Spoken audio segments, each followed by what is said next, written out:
Hi, everyone. Thank you so much for joining us for this discussion.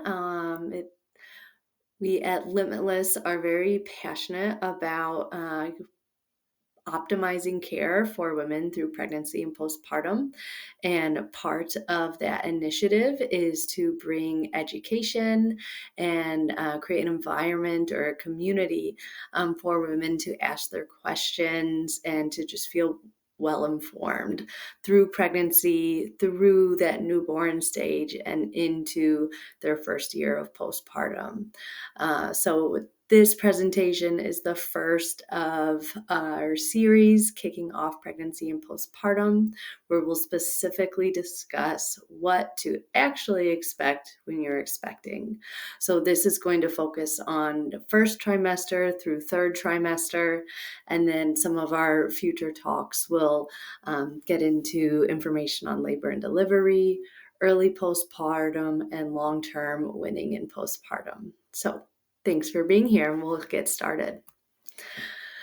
So, the real motivation behind this presentation is the idea of you get a pregnancy test, and instantly your mind fills with hundreds of questions, and you're kind of left thinking, okay, now what?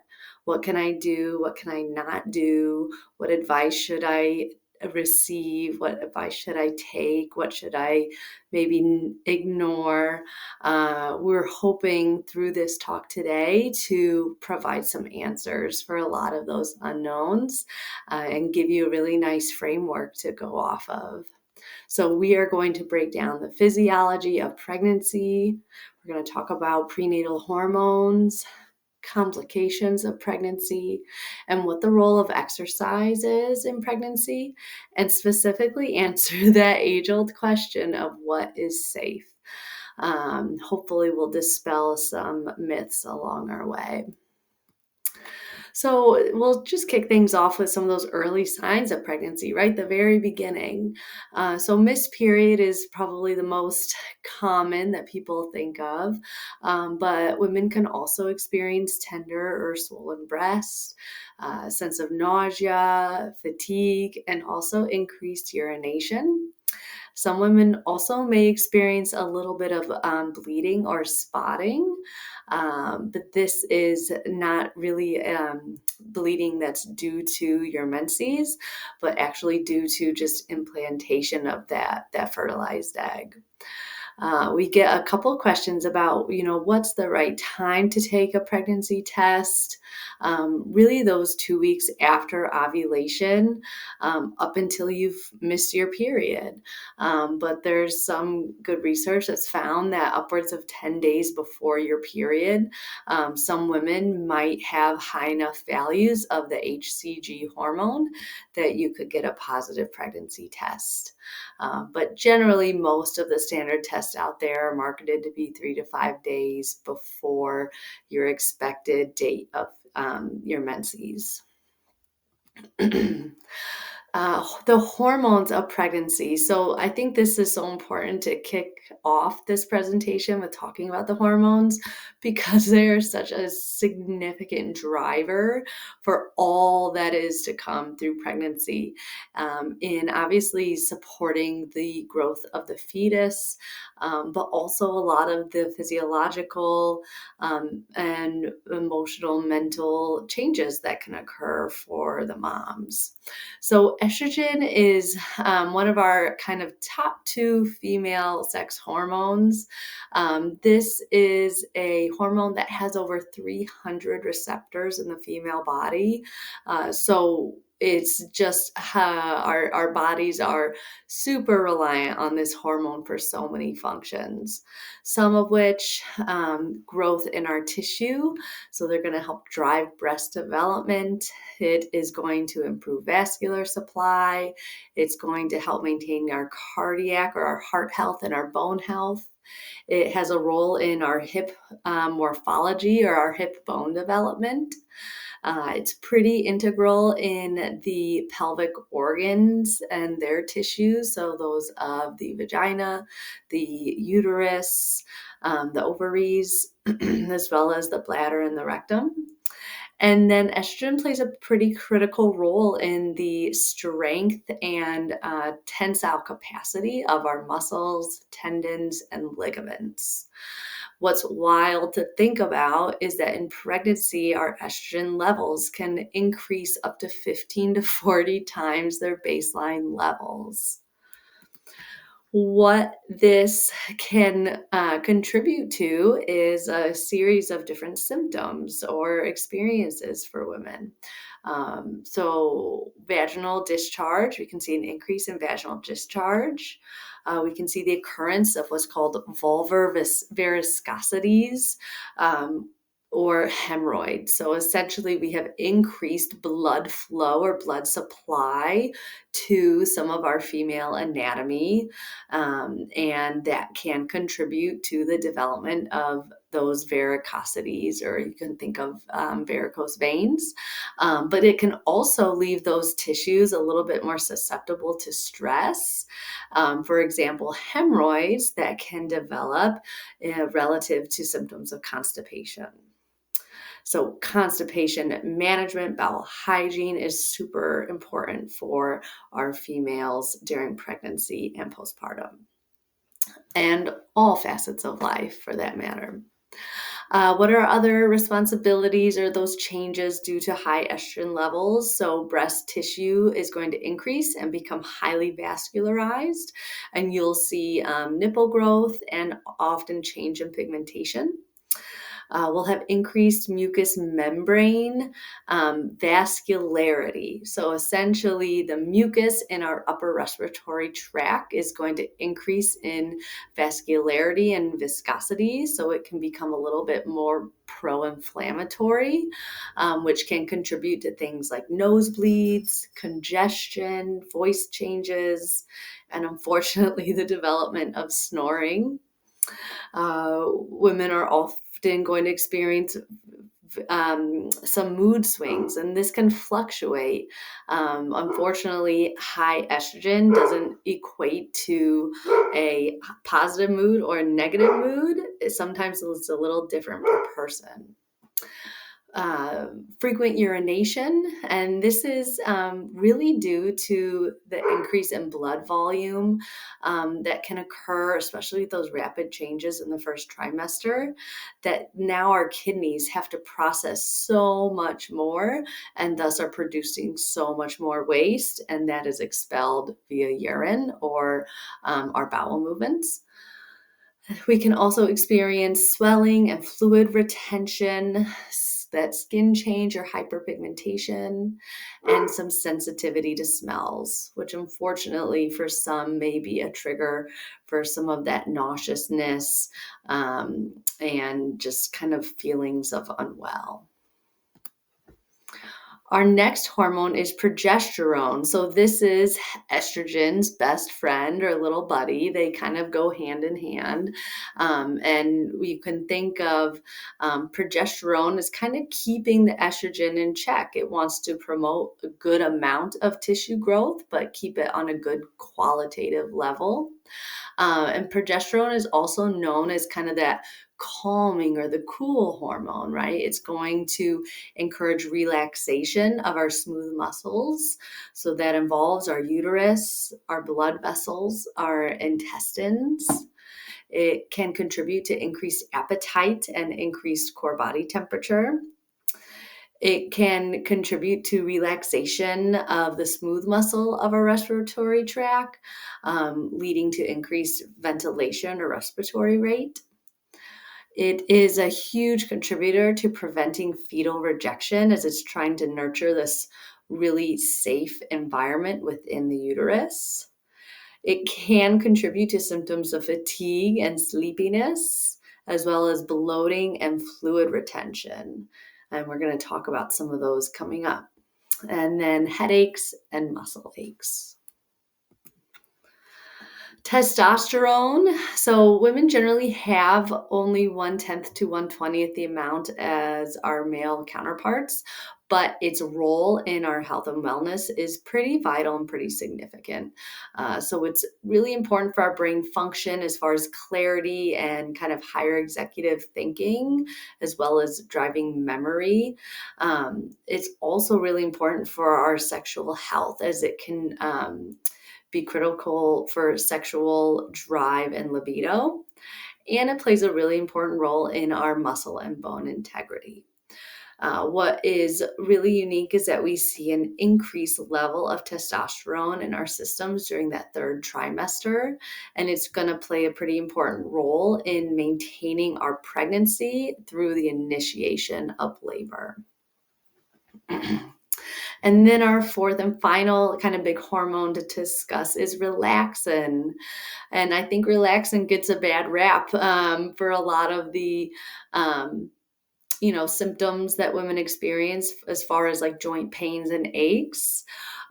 What we know is that relaxin has a pretty critical role within the pelvis, within some of the female pelvic organs, to help create a very good environment that is malleable to adapt to a growing fetus and to allow for kind of good mechanics for the baby to descend through the birth canal.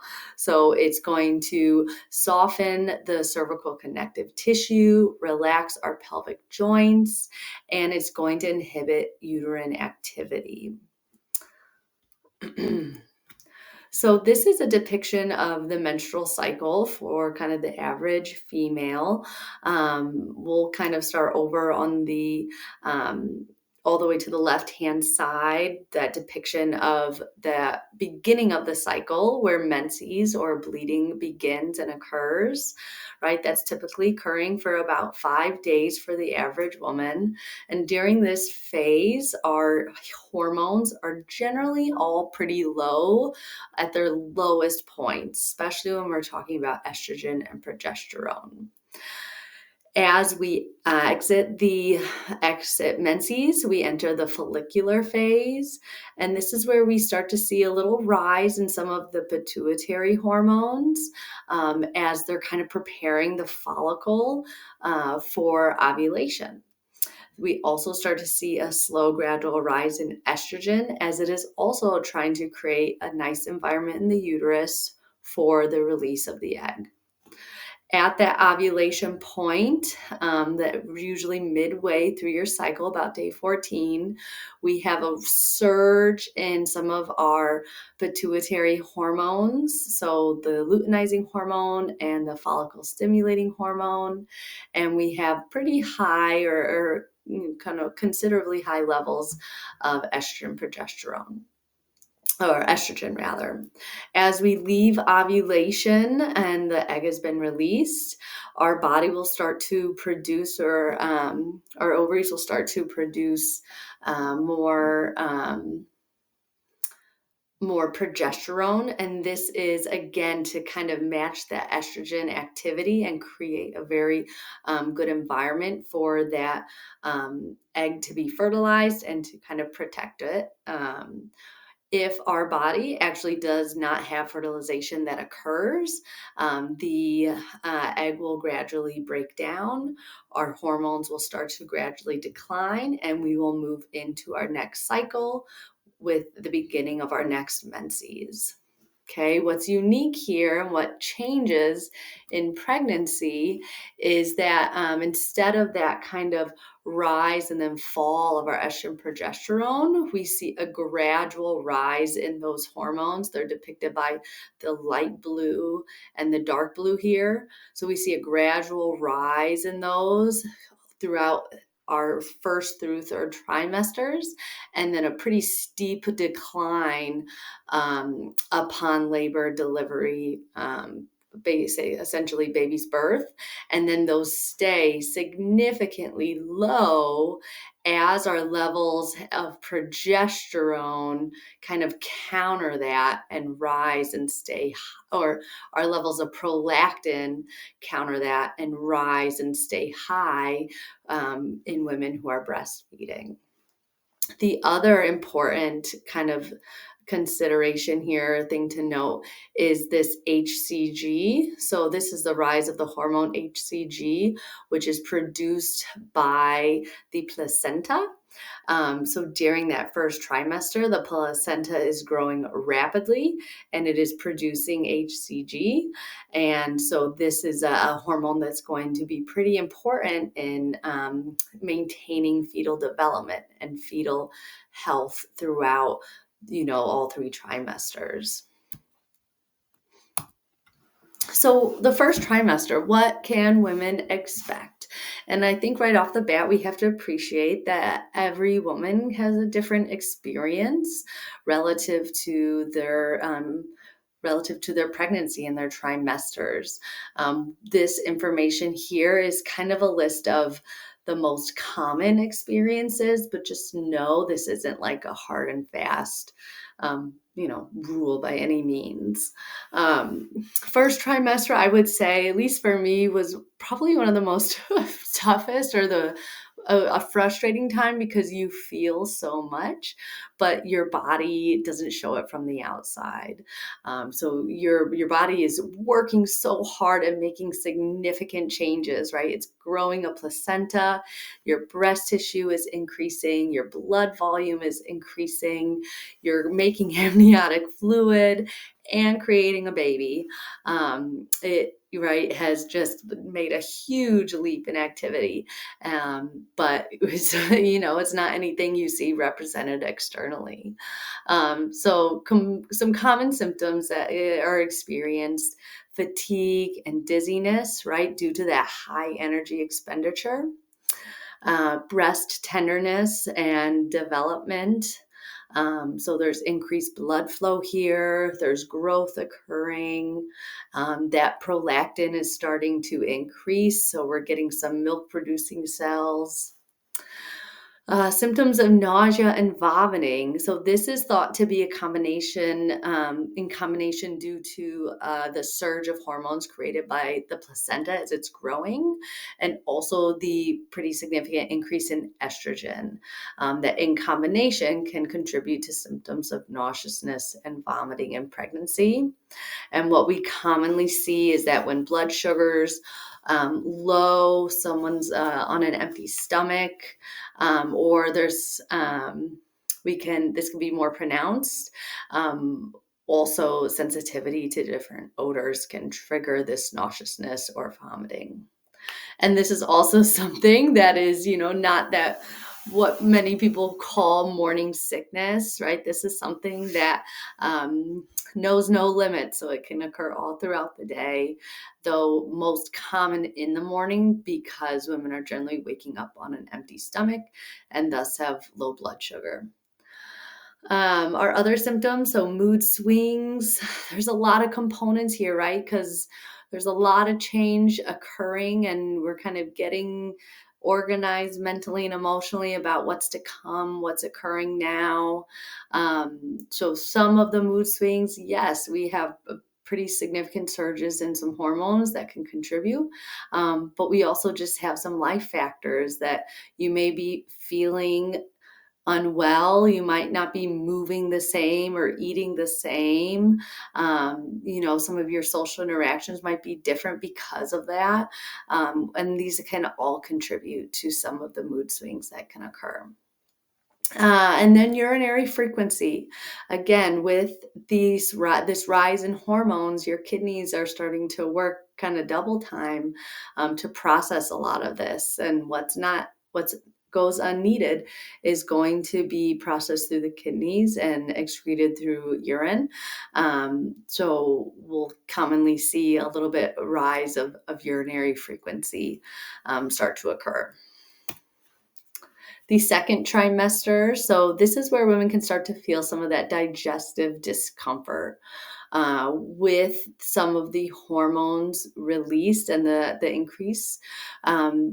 Especially progesterone can have a relaxing effect on the smooth muscles of the GI, and this slows down movement through the stomach, through the colon, and ultimately into the rectum. It can also impact the the strength or capacity of some of the sphincters relative to the stomach and esophagus, and this can contribute to symptoms of GERD or acid reflux. Some other symptoms in the second trimester: leg cramps, the sense of restless leg, or swelling in the hands and the feet. So we have a pretty significant rise in blood volume. And again, we have some of those hormonal changes, especially with progesterone, which is going to relax our blood vessels. And this can contribute to some of these symptoms occurring in, the most distal part or furthest part of our arms and legs, so our hands and feet. Congestion. So the inflammation and the increased blood supply in the upper respiratory tract, right, is going to contribute to the symptoms of congestion. Varicosities, which is essentially that increased blood flow to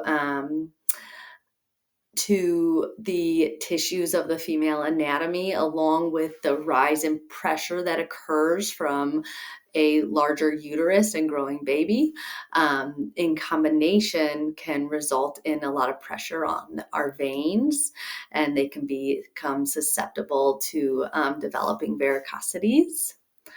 And then sexuality, this really kind of can depend person to person, but generally through the second trimester is maybe hopefully some of those initial symptoms of nauseousness and vomiting are decreasing, and we're kind of adjusting to these hormonal shifts.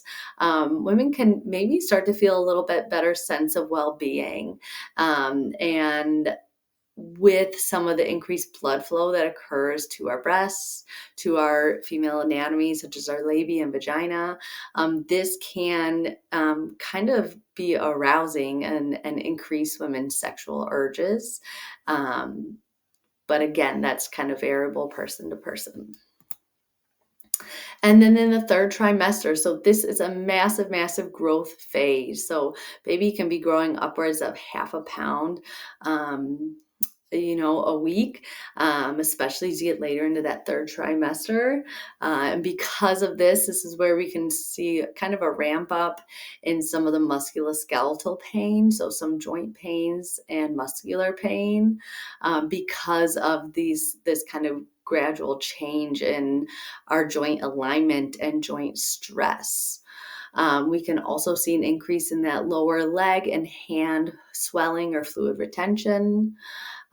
Women can start to experience colostrum production. This again is variable person to person, but some women can experience some letdown of colostrum.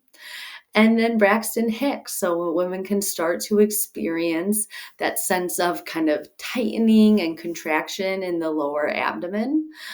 This sometimes can be initiated just as the body is kind of prepping and practicing as you're getting closer to labor and delivery. Sometimes it can be induced by exercise and activity. Sometimes it can be induced by high stress. So the experience of Braxton Hicks, we just have to kind of take a moment to reflect on, okay, what's the environment in which I'm experiencing them? Is this something that there are steps I need to take to modify this? And that's something or a discussion you can have with your health provider or your awesome PT. So some of the more like localized system changes. So the cardiovascular system. So some common vitals, right? We can track our blood pressure and heart rate. Generally, we shouldn't see too much of a change in blood pressure, but with some specific diagnoses, we may. So if a woman is experiencing any sense of dizziness, fatigue, lightheadedness, blurry vision, just kind of feeling like out of sorts, right? A little disequilibrium. It's a really great time and indicator to start to assess your vitals. Again, blood pressure should generally stay pretty consistent with your norm baseline. What will increase is your heart rate, and what also increases is your cardiac output. So your heart is working very hard, and actually grows in size during your pregnancy. Our pulmonary system. So previously, right, we had mentioned that increased edema or inflammation that occur in the upper respiratory tract. We also can have increased oxygen consumption, upwards of 20 to 30%. So that may be represented at increased respiratory rate. And we can have some physiological changes. So our diaphragm can elevate, and that kind of angle between our ribs in the front can start to open. And a lot of these are to allow for room for baby, as it kind of elevates out of the pelvis in that second and third trimester and starts to grow and kind of take on mass and size. Our musculoskeletal system. So, pretty significant changes here. And this is a big reason why we may see some women in physical therapy, because of some of these changes and the impact that it has on how they feel and how they move. So, we see an increase in body mass. And this can be, and this is due to a lot of different changes that are occurring, right? So, we have breast development. We have the growth and development of the placenta, the growth of the baby. We are now have amniotic fluid to account for. The size of the uterus increases significantly. And then we have a rise in blood volume, bodily fluids, and just our energy storages. All of these kind of gradually, can accumulate to be, an increased body weight.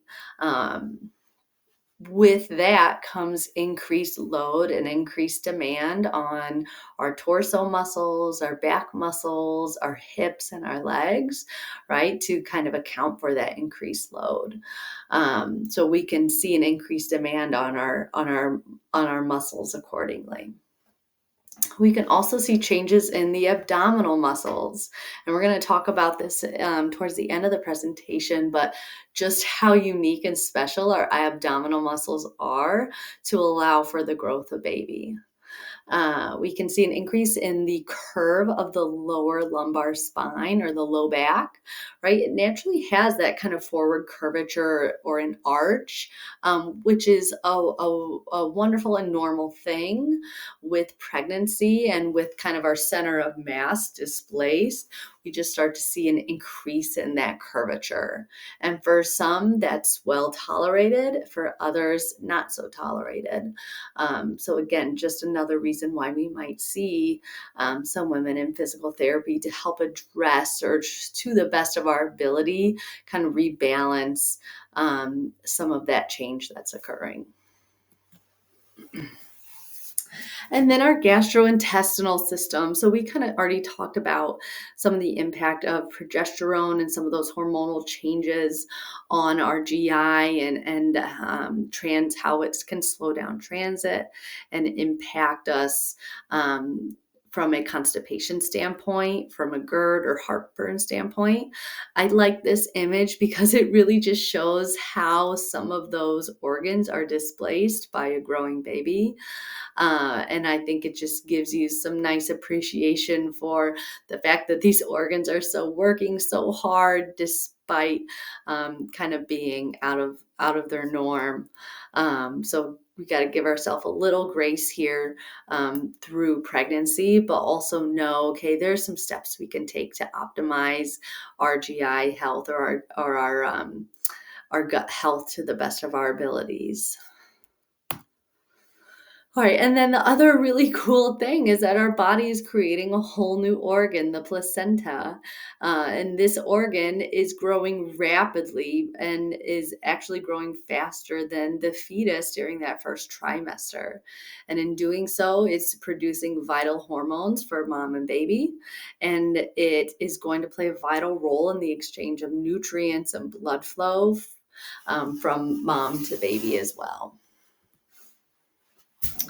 So we just talked about some of the different changes that can occur. Now let's get into um, kind of the some of the harder, trickier parts, right, when complications occur, right? Pregnancy is so beautiful and can be so beautiful, but knowingly it comes with some unknowns, and when we have different complications or diagnoses, that can leave us feeling um, a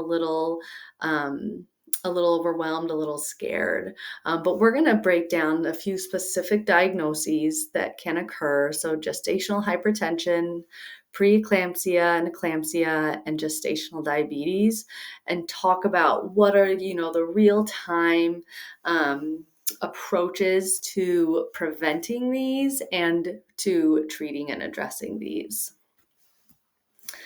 So, hypertensive syndrome. So, this is kind of that bucket that gestational hypertension and preeclampsia fall under.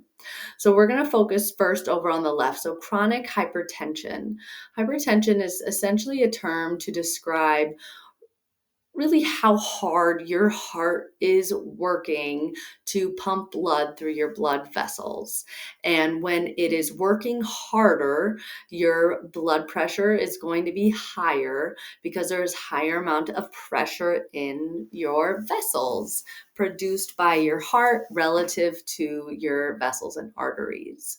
So high or hypertension is essentially having a blood pressure of 140 over 90 or greater that is present essentially in your normal pre-pregnancy state or pre 20 weeks of gestation. Gestational hypertension is when that high blood pressure of 140 over 90 occurs post that 20 weeks of gestation. And this is specifically measured a series of repeated kind of time frames and then diagnosed.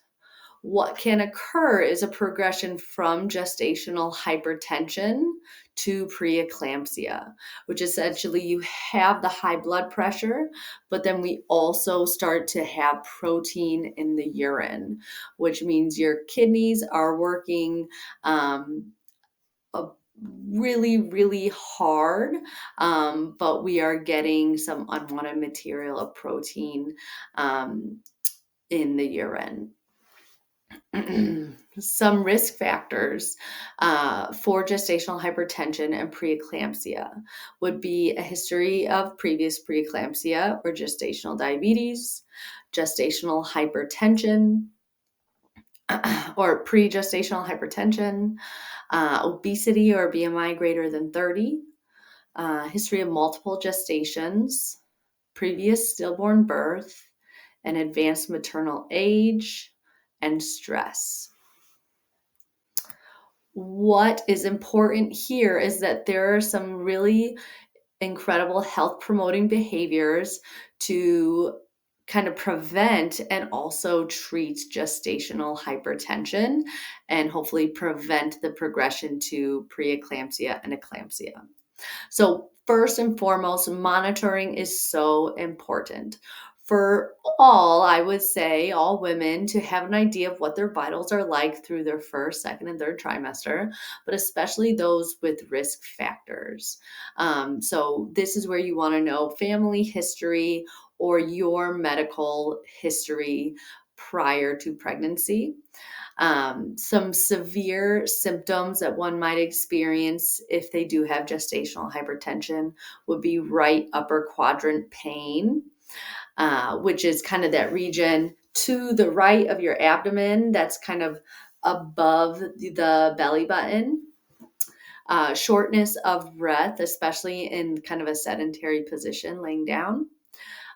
New onset of kind of this severe these symptoms of quadrant pain or shortness of breath, and then visual disturbances. So monitoring, first and foremost, priority number one. Exercise. So the combination of aerobic and resistance training has been found to reduce hypertension and reduce the risk of progressing to preeclampsia.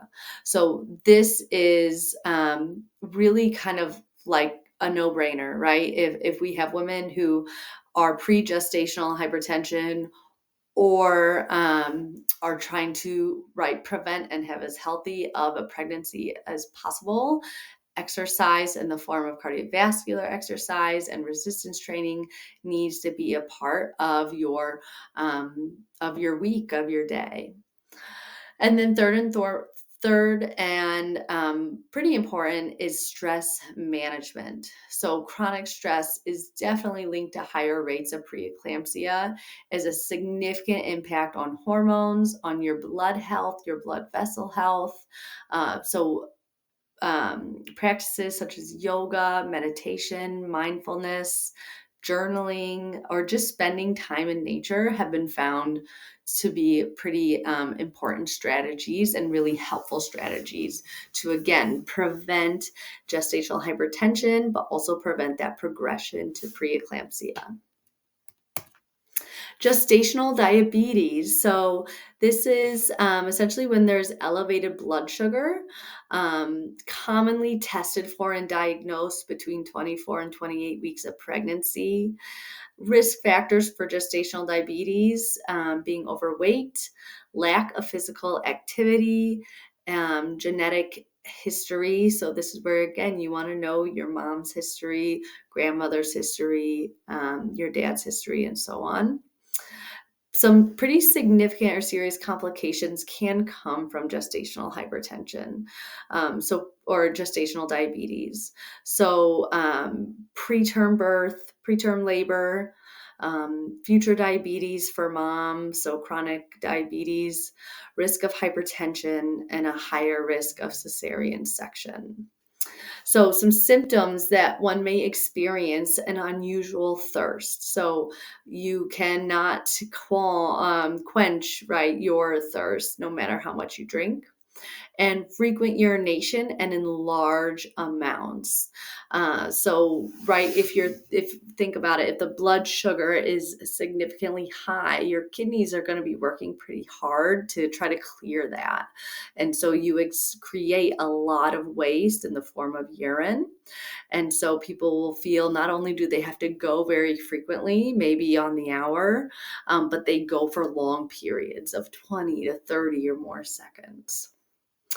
And then fatigue. So this is tricky, right? Because how do we differentiate that from just some of the normal pregnancy fatigue? But this is fatigue in the sense that you woke up and you feel like you barely slept a wink and you could maybe sleep the day away, or you just know yourself and your physical recovery is not what it used to be, or kind of what you would expect it to be. So it really just kind of feels like a foreign sense of fatigue. And then sugar in the urine, right, which is that test that they're going to do at 24 to 28 weeks. So lo and behold, exercise is really helpful here.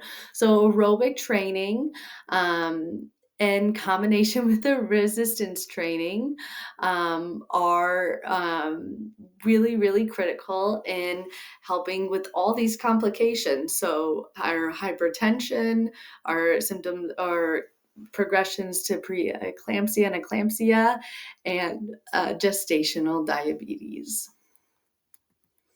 So that brings us right into the idea of exercise in pregnancy. And this is something in the realm of physical therapy and pelvic physical therapy. We see women coming in with a lot of questions, and we are helping them kind of navigate the realm of all the advice that they are given and kind of all the fear that occurs around movement and activity relative to their health and the baby's health. All in all, there's a lot of misinformation and fear in this space. And we can appreciate like people want the best for you, and some of it is well intended. It's just misinformed and misguided. So, what we know, right? There have been some pretty robust studies that have looked at exercise relative to various diagnoses and complications. And what has wonderfully been developed is kind of this like traffic light model, where we've identified some specific diagnoses and complications and have correlated what the role is and how to prescribe exercise relative to those diagnoses. So, we have red light, which is essentially we are kind of restricting exercise and certain physical activity relative to the diagnosis. So that is very diagnosis specific. Yellow light means we are approaching with caution and being more conservative, but still opting for exercise and activity. Whereas green light, right, no contraindications, that we are forging ahead and meeting mom where she's at from a physical level and helping guide her and empower her with exercise and movement, right? We just talked about all of the physical changes, all of the systemic changes that are occurring in the female's body during pregnancy. And we know with exercise and activity, we can improve a lot of those symptoms and improve a woman's experience and health around pregnancy and improve her outcomes in postpartum. So, diagnoses of hypertension, gestational hypertension, women who are overweight or obese, women who have experienced miscarriages, who've had twin pregnancies, have epilepsy or anemia, have a history of sedentary lifestyle, or a history of preterm labor, right? These are not contraindications to exercise, and these are going to be women that we encourage to stay consistent with exercise. If only to not only to improve, right, their physical abilities, but to also help mitigate some of these diagnoses in the first place. So, exercise guidelines, this is for women during pregnancy and postpartum. We are encouraging about 150 minutes of aerobic activity of moderate intensity, as well as weekly strength training of 2 to 3 sessions a week. For women who are engaged and have a good level of vigorous intensity exercise pre-pregnancy, we are also going to encourage them to continue that throughout pregnancy, throughout postpartum, if that is their interest, that's their goal, and if they are symptom free, right? It's nothing that we're going to restrict them from doing and participating in. Some things or some guidelines that we will provide our females in pregnancy is to kind of do regular check-ins. Are they experiencing symptoms of Braxton Hicks? So cramping or pain in the abdomen. Let's check your hydration, check your exertion, check your stress levels, and let's see if we can modify your activity relative to those symptoms to bring that down. Temperature, so exertion and heat stress, which can induce dizziness and fatigue, feelings of just unwell, right? Can we adapt what environment you're exercising in, maybe what clothes you're wearing, something more breathable? Can we incorporate more rest breaks, again, to help your body regulate temperature? Pelvic floor symptoms, so experiences of pain, leaking, heaviness. These are going to kind of give us little indicators like what your body is tolerating, what it's prepared for, what it's ready for. And so, again, we'll modify or coach around those symptoms, address the symptoms, but continue to do the thing for your better health and wellness. And then supine hypotension, which is essentially a reduction in your blood pressure that can occur lying down. Women can experience dizziness, wooziness, sometimes correlated with exercise on your back. This is going to be something that we break down in a few minutes.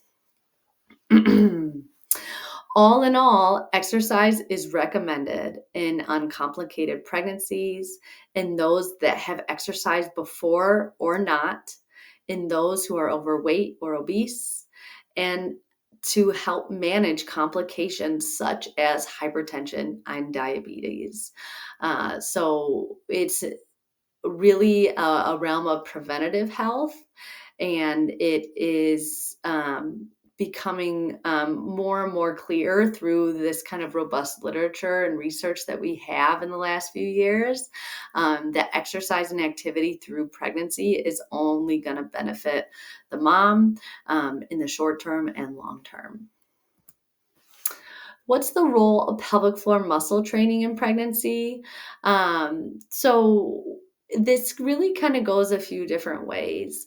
So if a mom comes to PT with reports of pelvic related symptoms, maybe urination leakage or urinary leakage, maybe symptoms of pelvic pressure, constipation, hemorrhoids, pelvic pain, right? We're going to do a pretty thorough assessment of those symptoms to kind of get down to the very detailed rehab approach.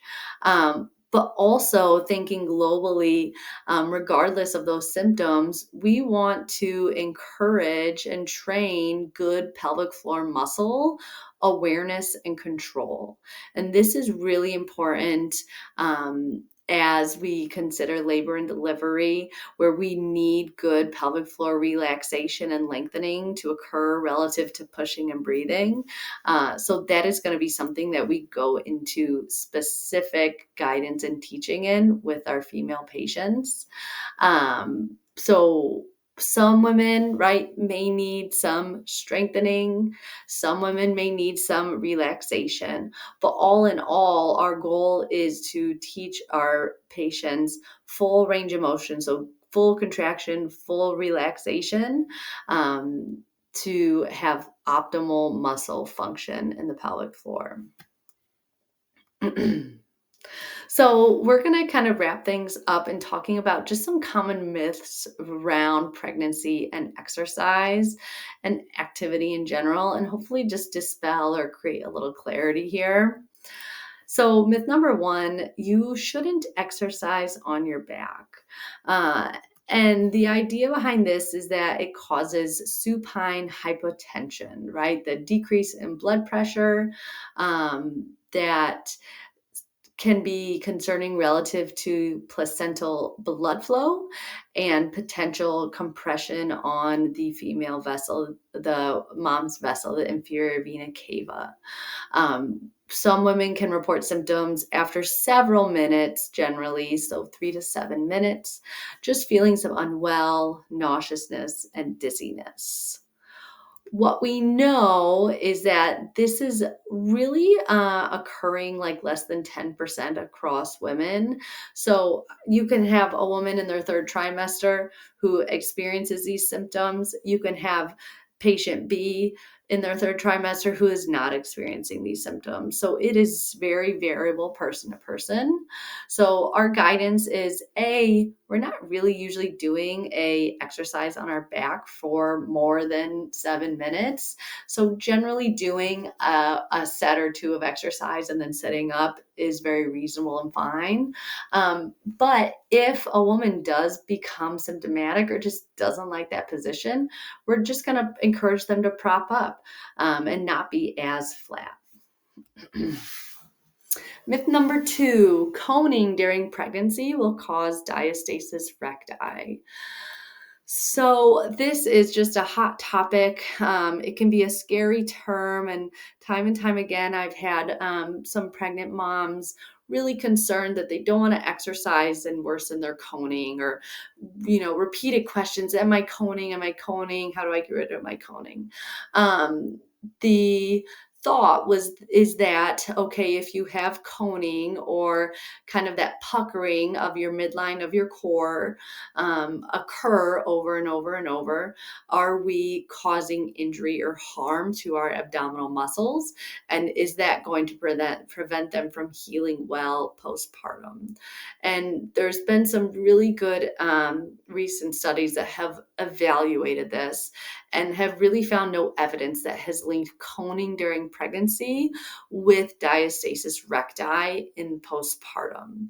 So diastasis recti is essentially, right, that lengthening of your six-pack muscles or the connective tissue in the middle, that fascia tissue that is in the middle of your six-pack muscles, right? It is created with the intention of spreading, of lengthening, and this allows for our belly to expand to help to allow for our fetus to grow while maintaining tone and tension in our core and in our torso. So this is a very functional and useful mechanism that occurs in pregnancy. And it is a very expected and normal part of pregnancy. And again, coning or that puckering or pressure that can occur at the midline is not correlated with any impairment postpartum. If anything, it's going to give us cues as your therapist to teach you how to optimally brace, how to optimally breathe through your brace, and how to manage pressure in your abdomen and your torso more efficiently. All right, our next myth, don't lift more than 20 pounds.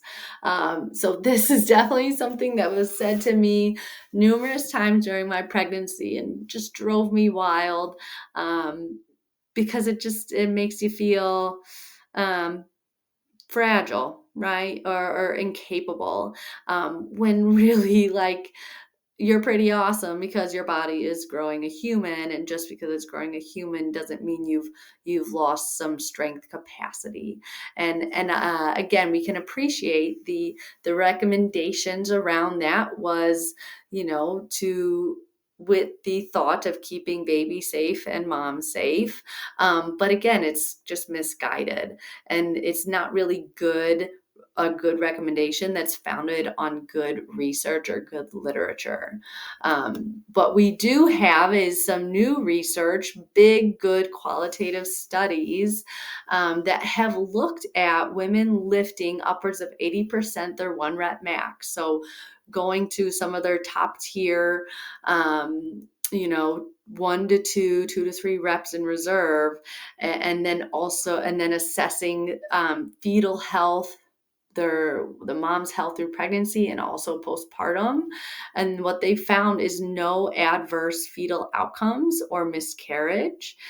And what's even cooler is that they saw that those who lifted um, heavier loads had lower rates of perinatal mood disorders, gestational hypertension, preeclampsia, gestational diabetes, right? So all these things that we just talked about, and the research now to back it up, that exercise, consistent strength training is only going to help prevent and treat those. All right, and then our final myth, don't let your heart rate exceed 150 beats per minute.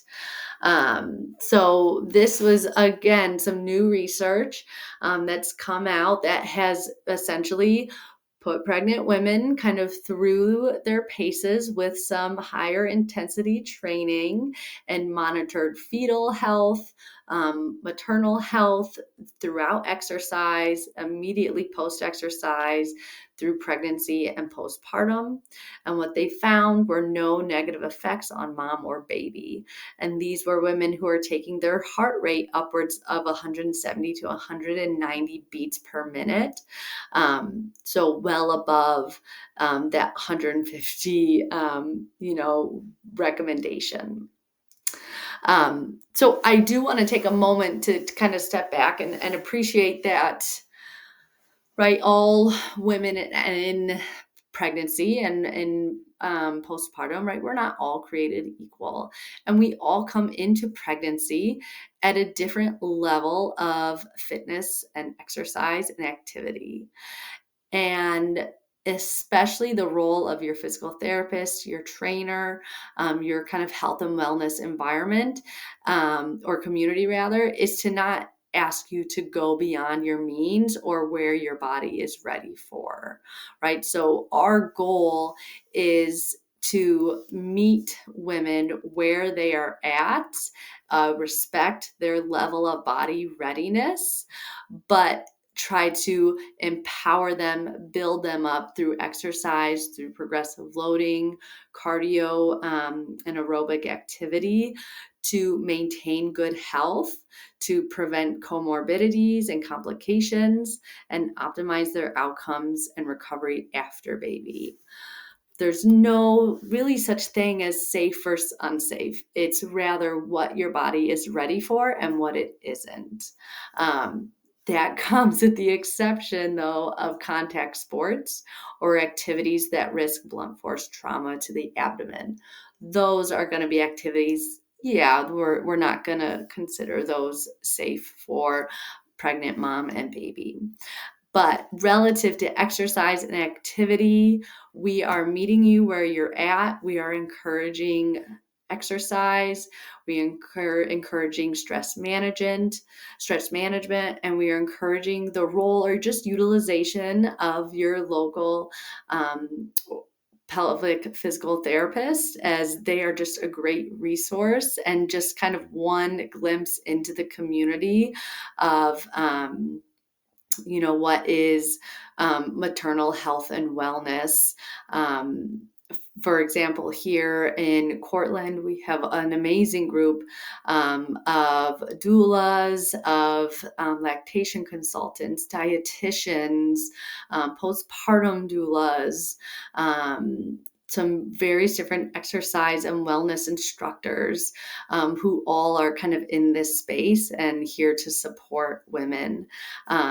So it just takes kind of the initial step of reaching out and to get the ball rolling. Because we firmly believe that being pregnant is hard, but being pregnant deconditioned is harder. Being postpartum is hard, and being postpartum deconditioned is harder. So our role is to help guide you, and hopefully this presentation served as some guidance. And again, if you have questions, reach out to your local providers. Feel free to reach out to Limitless. We have a pretty incredible team ready and available to help as needed. And also keep your lookout. We have some upcoming presentations that will focus on, again, labor and delivery, the early postpartum period, and long-term postpartum. So just keep your eye on some of our future content to come. And again, please don't hesitate to reach out with any questions, any concerns.